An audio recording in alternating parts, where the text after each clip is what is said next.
गुरुर्ब्रह्मा गुरुर्विष्णु गुरुर्देवो महेश्वरा गुरुर्साक्षात् परं ब्रह्म तस्मै श्री गुरुवे नमः। नीलाम्बुजश्यामलकोमलाङ्गं सीतासमारोपित्वामभागं पाणौ महासायकचारुचापं नमामि रामं रघुवंशनाथं।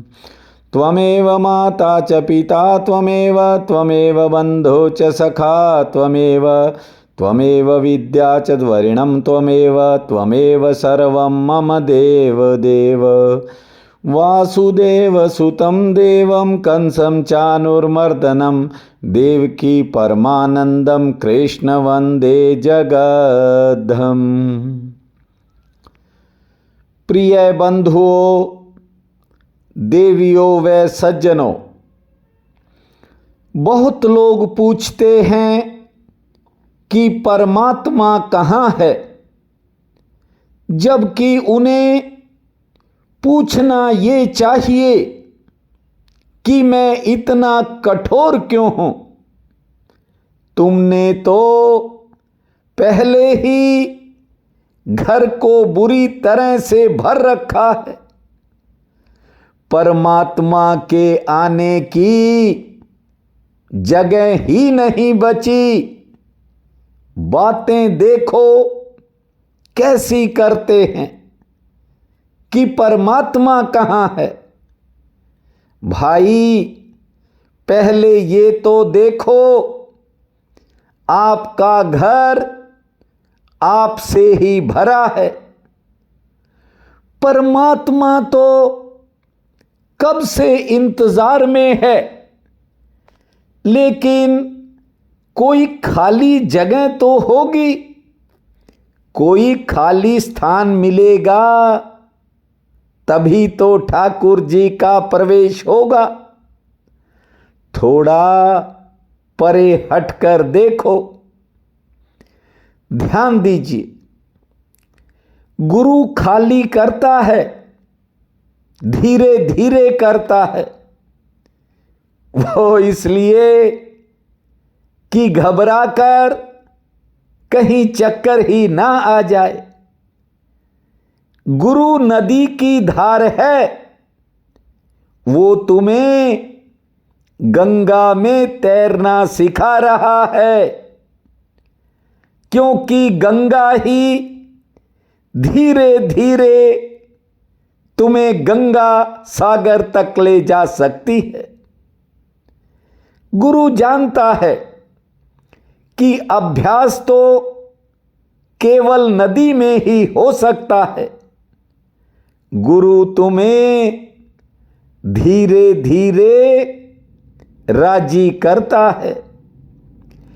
गुरु ही इंसान को अहंकार से दूर ले जाता है, ताकि तुम निरअहंकार परम ब्रह्म के पास पहुंच सको। इस दुनिया में सारा खेल इंसान की मनोदशा का है। इसलिए पहले मन की स्थिति को बदलना है।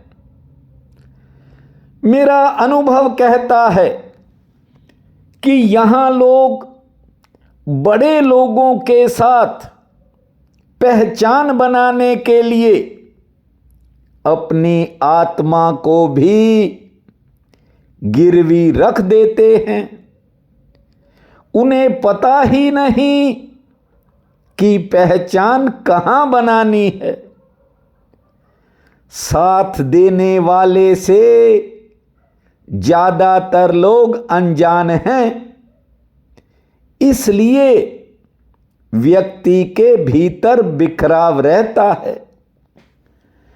अभी ठाकुर के प्रति लोग अनजान हैं, इसीलिए कहते हैं कि परमात्मा कहाँ है। ठीक से बात को समझिए।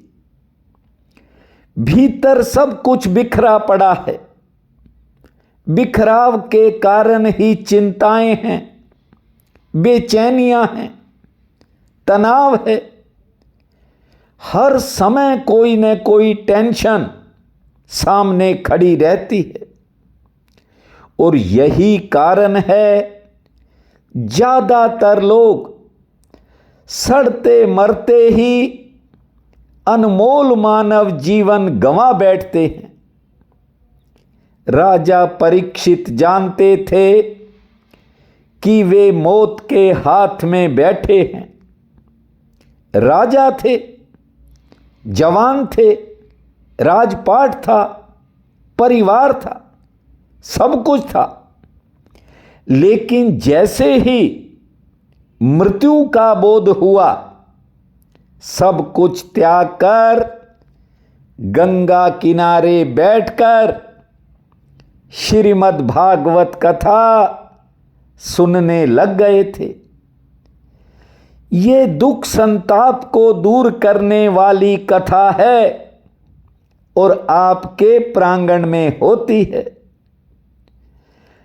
परीक्षित समझ चुके थे कि मुट्ठी कभी भी बंद हो सकती है। कथा कहती है, अनेक को पकड़ोगे तो अनेक हो जाओगे, खंड खंड हो जाओगे, इसलिए पकड़ो एक को, क्योंकि उस एक को पकड़ते ही तुम भी एक हो जाओगे। उसे खोजो जो कभी नहीं खोएगा।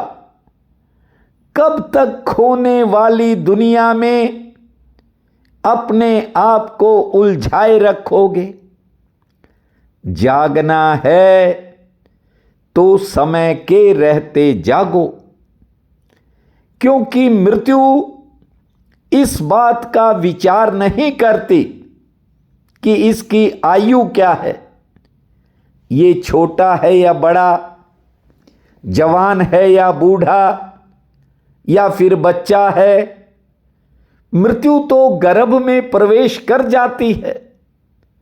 वो इंतजार नहीं करेगी कि ये काम कर लिया या ये काम अभी बाकी था या अधूरा था।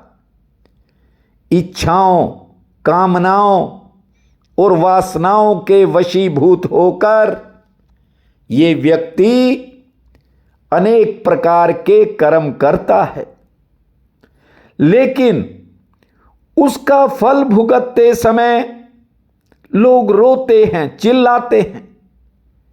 फिर संसारिक लोगों की तो बात ही छोड़ दो। निराश लोग यहां तक कह देते हैं कि हे भगवान, तू हमारे साथ किस जन्म का बदला ले रहा है। इतना ही नहीं, ज्यादा निराशा तो फिर पूछते हैं परमात्मा है कहां। उन्हें इस बात का पता नहीं है कि व्यक्ति अपने निज कर्म के कारण सुख और दुख भोगता है, पर जो इंसान अपने कर्म उस करुणा निधान सच्चिदानंद भगवान को सौंपकर उसी में अपना पूरा ध्यान लगा देता है, उसका ध्यान हर पल स्वयं ठाकुर रखते हैं। श्रीमद् भागवत कथा ज्ञान का गर्भ है। जैसे मां 9 महीने बच्चे होने का इंतजार करती है, ठीक वैसे भाव से, ठीक उसी भाव से आप प्रतीक्षा करना। अमृत रूपी कथा का फल आपके आंगन में भी लगेगा। कल आपको सुनाया था कि 9 योगेश्वरों ने किस प्रकार राजा जनक को ज्ञान का उपदेश दिया, और यह भी बताया था कि उच्च कोटि का वैष्णव कौन होता है। ये संसार है, यहाँ थोड़ी सी संपदा मिलते ही व्यक्ति में अहंकार पैदा होने लगता है। आज आपको सृष्टि की उत्पत्ति से लेकर प्रलय होने की कथा सुनाएंगे, लेकिन उससे पहले आनंद कंद श्री कृष्णचंद्र को मनाएंगे। श्री कृष्ण गोविंद हरे मुरारी, हे नाथ नारायण वासुदेवा। श्री कृष्ण गोविंद हरे मुरारी, हे नाथ नारायण वासुदेवा। हे नाथ नारायण वासुदेवा, हे नाथ नारायण वासुदेवा। श्री कृष्ण गोविंद हरे मुरारी, हे नाथ नारायण वासुदेवा। एकाग्रचित होकर सुनो। ये सारा जगत माया का खेल है। ये प्रकृति ही माया है और ये प्रकृति उस परमात्मा से पैदा होती है। माया से समस्त बुद्धि पैदा होती है और इसी बुद्धि के कारण अहंकार पैदा होता है। अहंकार से आकाश, आकाश से वायु, वायु से अग्नि, अग्नि से जल और जल से इस धरती का निर्माण होता है। इसी पृथ्वी से औषधियां पैदा होती हैं और उन औषधियों से ये समस्त जीव पैदा होते हैं। ध्यान से सुनो। जब प्रलय काल आता है, कहने का मतलब जब प्रलय होती है उस समय 100 साल तक वर्षा नहीं होती। भयंकर सूखा पड़ने से समस्त पशु पक्षी, कीट पतंग, पेड़ पौधे, मनुष्य सब खत्म हो जाते हैं। कोई एक हरा वृक्ष नहीं रहता और एक दूसरे को खाकर सब समाप्त हो जाता है। उसके बाद जो सूर्य की गर्मी है ये ऊपर से नीचे की तरफ आती है। तब ये पृथ्वी ऐसे सूख जाती है जैसे गोबर से बने उपले सूखते हैं और नीचे से शेषनाग भगवान के मुख से, जो शेषनाग हैं उनके मुख से नीचे से आग निकलती है। ऊपर से सूर्य की किरणों द्वारा आग बरसती है। समझिए बात को, ऊपर से भी आग, नीचे से भी आग। जानते हो ये पृथ्वी उस समय ऐसे जलती है जैसे उपले जलते हैं। उपलों को हमारे पंजाब में थापियां कहते हैं, राजस्थान में थेपड़ी कहते हैं, अन्य अन्य प्रदेशों में अलग अलग नामों से उपले को पुकारा जाता है। कहने का मतलब यह है कि प्रलय काल में धरती गोबर के उपले की तरह जलने लगती है और 100 वर्ष तक जलती ही रहती है। जलने के बाद उसकी राख, जो राख है वह एक गोल पत्थर की भांति बंधी रहती है आपने भी उपले या थेपड़ी को जलने के बाद देखा होगा। उसी प्रकार ये पूरी पृथ्वी राख तो हो जाती है लेकिन बंधी रहती है। उपला तो जल गया, बस बंधी हुई राख बचती है। फिर उसके 100 साल तक, यानी उसके बाद 100 साल तक लगातार मूसलाधार वर्षा होती है।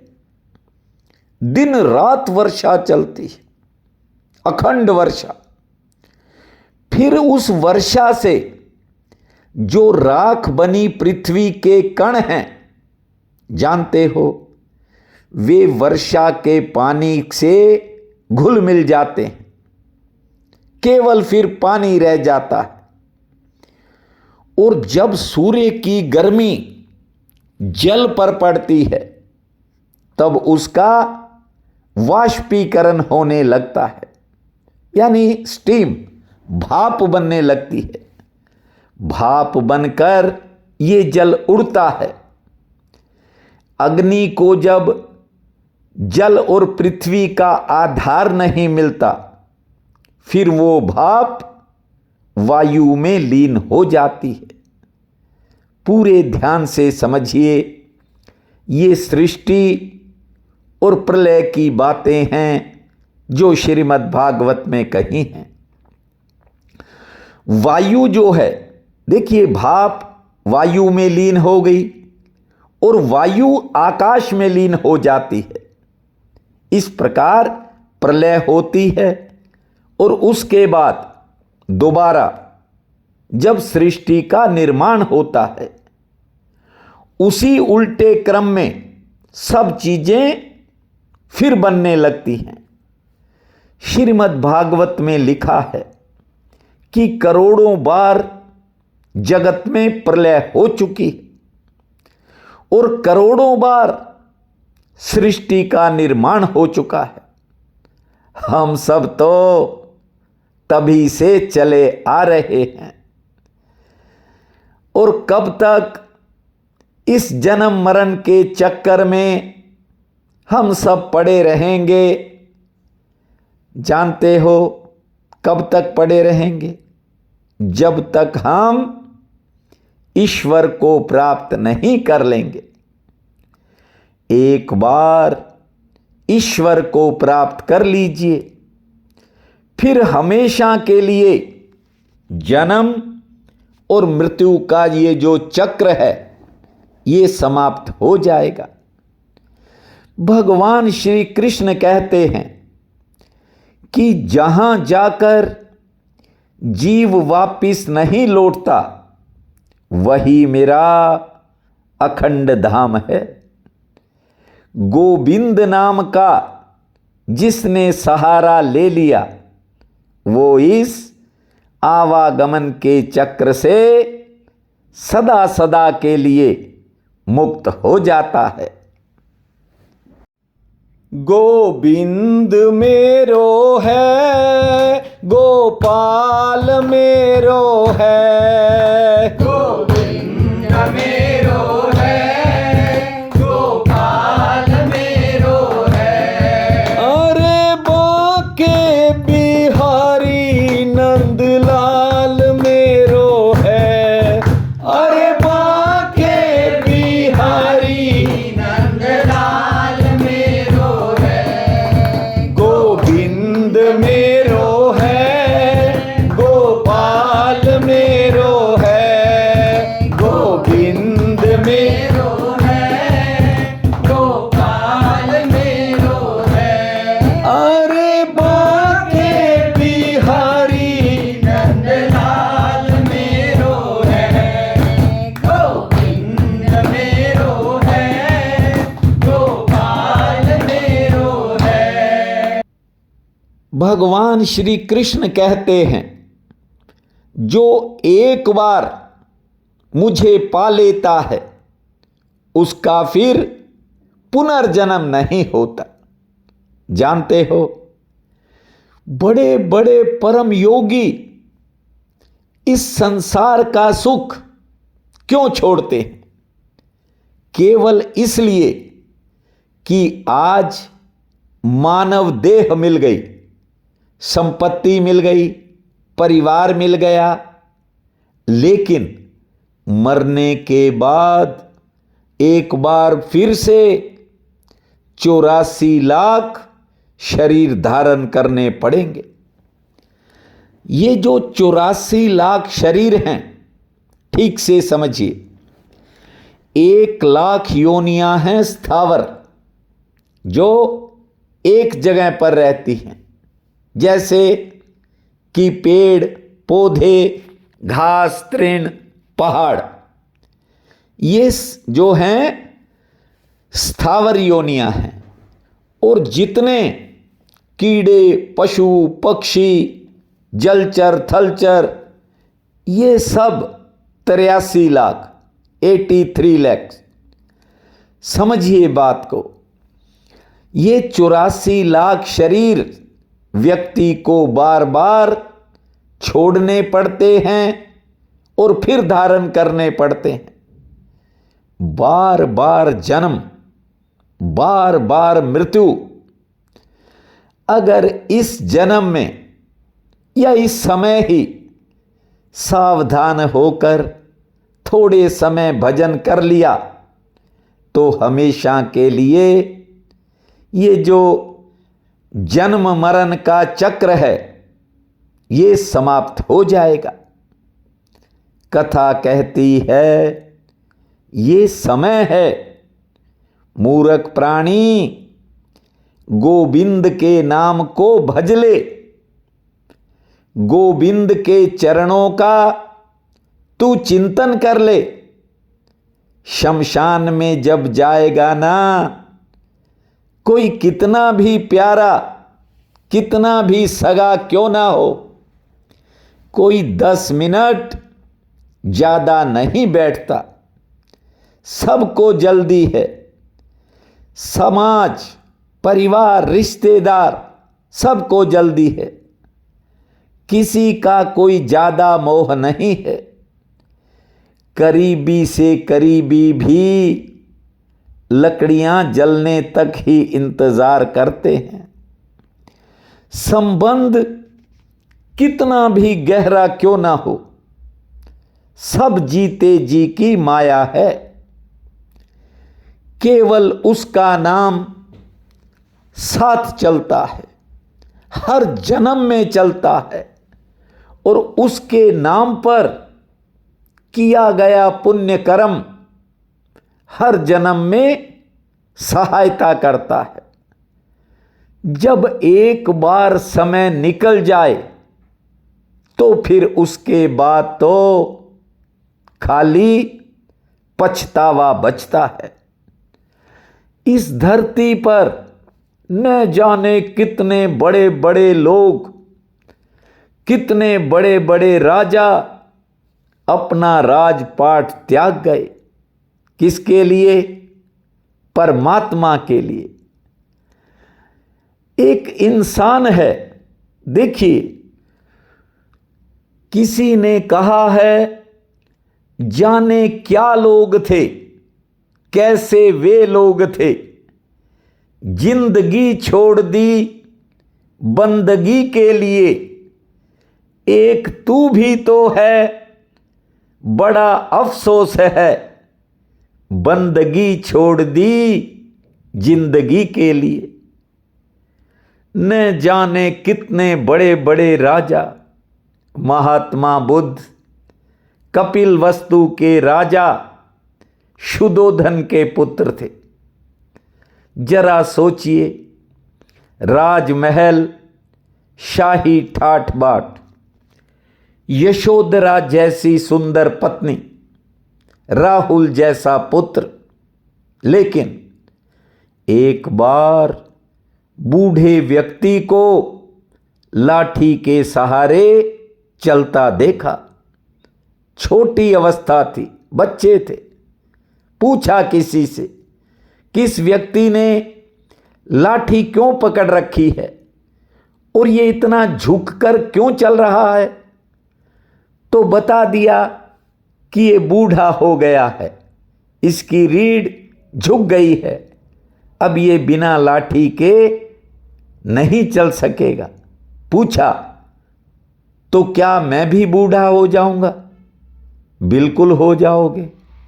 बात हृदय में चली गई और एक बार तो किसी को 4 कंधों पर, यानी किसी मृत शरीर को अर्थी पर लेटे देख 4 कंधों पर शमशान में जाते देखा।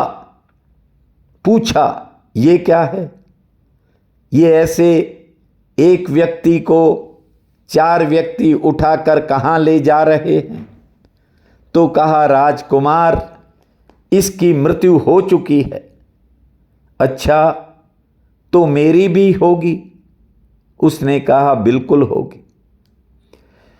युवा अवस्था आई भी नहीं थी, ज्ञान हो गया था। आधी रात के समय घर छोड़ दिया था। बचपन का नाम था सिद्धार्थ। तप करते करते बोध हो गया, महात्मा बुद्ध हो गए। जानते हो, आज भी पृथ्वी पर बुद्ध धर्म को मानने वालों की संख्या सबसे ज्यादा है। ऋषभदेव की भी आपको कथाएं सुनाई। ऋषभदेव जी ने अपना राजपाट त्यागा, 100 पुत्र त्याग दिए, पत्नी त्याग दी। इतना ही नहीं, उन्होंने अपनी लंगोटी भी त्याग दी थी और जंगलों में चले गए थे। स्वयंभू मनु महाराज, उन्होंने भी अपना सब कुछ त्याग दिया था। राजा दशरथ भगवान श्री राम को सिंहासन केवल इसलिए सौंपना चाहते थे कि मैं भी बिल्कुल निवृत्त सांसारिक कामों से हो जाऊं, यानी फ्री होकर नारायण भगवान का स्मरण करो।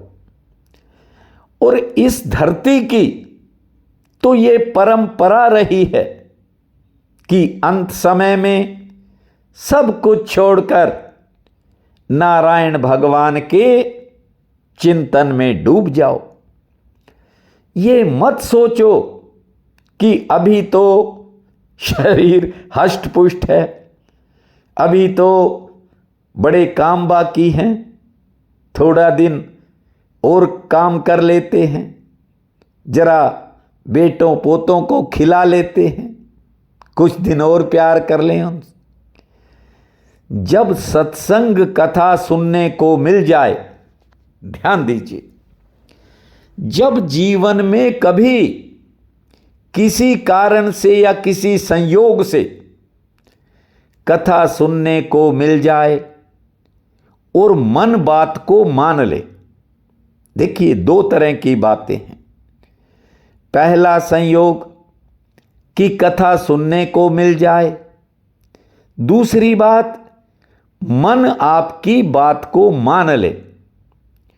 वृद्धावस्था आ गई, घर का काम करना पड़े, करिए, फॉर्मेलिटी के रूप में करो। भगवान का चिंतन, गोविंद नाम का भजन, ये हृदय से करो। लेकिन हमारे यहां इस संबंध में उल्टी गंगा बहती है। लोग भजन तो औपचारिकता यानी फॉर्मेलिटी के रूप में करते हैं और घर के कामों में ज्यादा दिलचस्पी रखते हैं।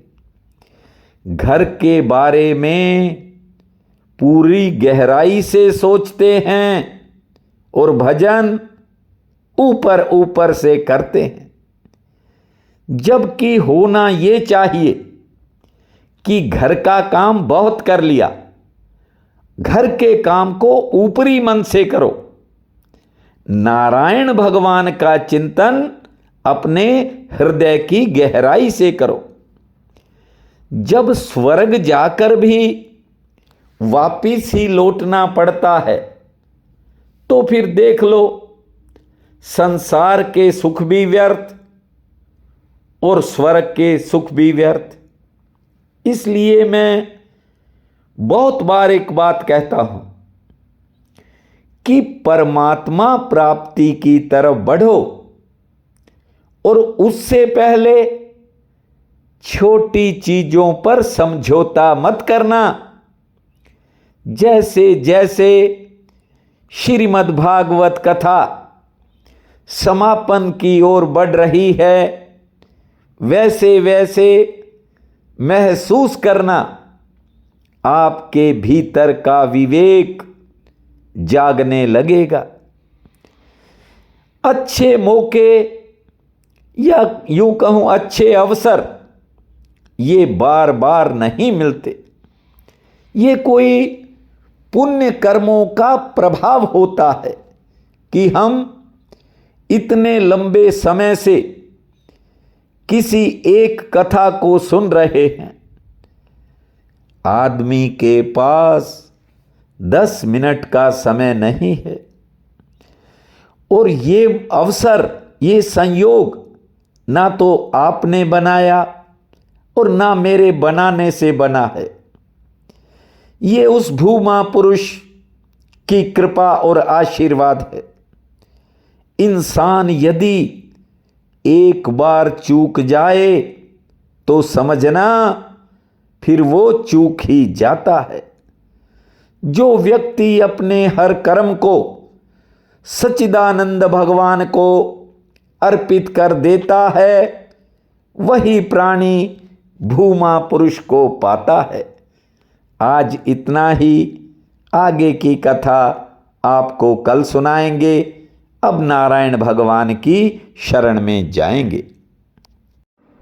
श्रीमन्नारायण नारायण नारायण, श्रीमन्नारायण नारायण नारायण, लक्ष्मी नारायण नारायण नारायण, लक्ष्मी नारायण नारायण नारायण, गोविंद नारायण नारायण नारायण, गोविंद नारायण नारायण नारायण, श्रीमन्नारायण नारायण नारायण, श्रीमन्नारायण